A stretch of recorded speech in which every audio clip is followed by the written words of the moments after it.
Hello viewers. तो आज हम पढ़ने वाले हैं पॉइंटर्स, जो कि सी प्रोग्रामिंग लैंग्वेज में है। और सबको ये टॉपिक बहुत ही हार्ड लगता है, तो ये मैं बहुत इजी तरीके से समझाने वाला हूँ।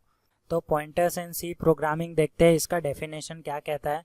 The pointer in C language is a variable which stores the address of another variable. This variable can be type of int, char, array, function or any other pointer. The size of the pointer depends on the architecture. However, in 32-bit architecture, the size of a pointer is 2 byte. तो यहाँ पे simply लिखा है कि जो pointer है सी programming language के अंदर, पॉइंटर भी एक वेरिएबल होता है जो कि एक एड्रेस को स्टोर करता है। और वो कौन से टाइप के हो सकते हैं, वो इंट टाइप के हो सकते हैं, कैरेक्टर हो सकता है, एरे हो सकता है, फंक्शन हो सकता है, या फिर कोई भी अदर पॉइंटर हो सकता है। और जो साइज है पॉइंटर का वो डिपेंड करता है उसके आर्किटेक्चर पे। 32 बिट आर्किटेक्चर का साइज जो होता है वो पॉइंटर का होता है 2 बाइट का। और ये आर्किटेक्चर टू आर्किटेक्चर वेरी करता है। उसके बाद एक एग्जांपल यहाँ पे दिखा देता हूँ। जो यहाँ पे लिखा है इंट n इक्वल्स टू 10।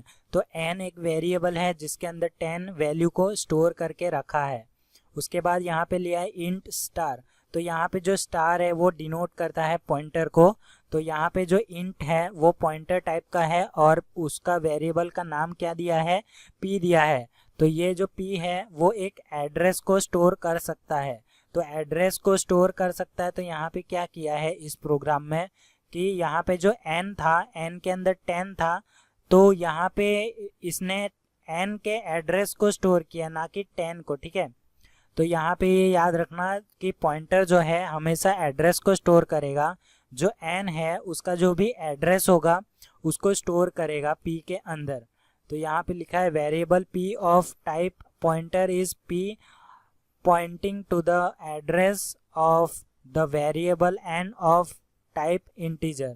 ठीक है, तो ये जो p है वो एक पॉइंटर वेरिएबल है और वो किसको स्टोर कर रहा है, n, जो कि एक इंटीजर वैल्यू है और n के एड्रेस को स्टोर करने का काम कर रहा है।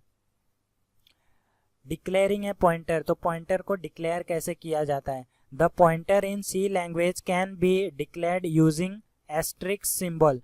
तो ये जो सिंबल है स्टार का, पॉइंटर को ऐसे डिक्लेयर किया जाता है। आप कोई भी डेटा टाइप लगा दो, उसके आगे ये लगा दो, स्टार सिंबल लगा दो, तो वो एक पॉइंटर बन जाएगा। It is also known as indirection pointer used to dereference a pointer. उसके बाद ये एग्जाम्पल एक बनाया है सिंपल सा। तो यहाँ पे मैंने दो वेरिएबल लिया है। एक ये जो अभी रेड डॉट देख रहे हो ये है p, ठीक है, इसका नाम p है, आप लोग ऐसा समझो। और ये जो 25 दिख रहा है इसका नाम n मान लेते हैं, अभी मान लेते हैं n है। ओके, जो हम लोग ने प्रीवियस एग्जांपल में देखा था। तो ये जो n है यानी कि नॉर्मल वेरिएबल है।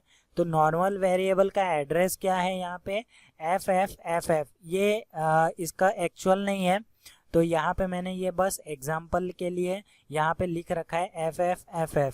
ठीक है, तो ये जो नॉर्मल वेरिएबल है इसका एड्रेस होता है ff। तो ये जो एड्रेस है इसे स्टोर करने का काम जो करता है वो करता है पॉइंटर। ठीक है, पॉइंटर के अंदर आपका एड्रेस रहेगा, जो नॉर्मल वेरिएबल रहेगा उसका एड्रेस स्टोर करके रखेगा। तो पॉइंटर यही करता है, बस पॉइंटर में कुछ नहीं है, खाली वो कोई भी वेरिएबल का, कोई भी डेटा टाइप का वेरिएबल होगा उसका एड्रेस जो है उसको स्टोर करने का काम करता है।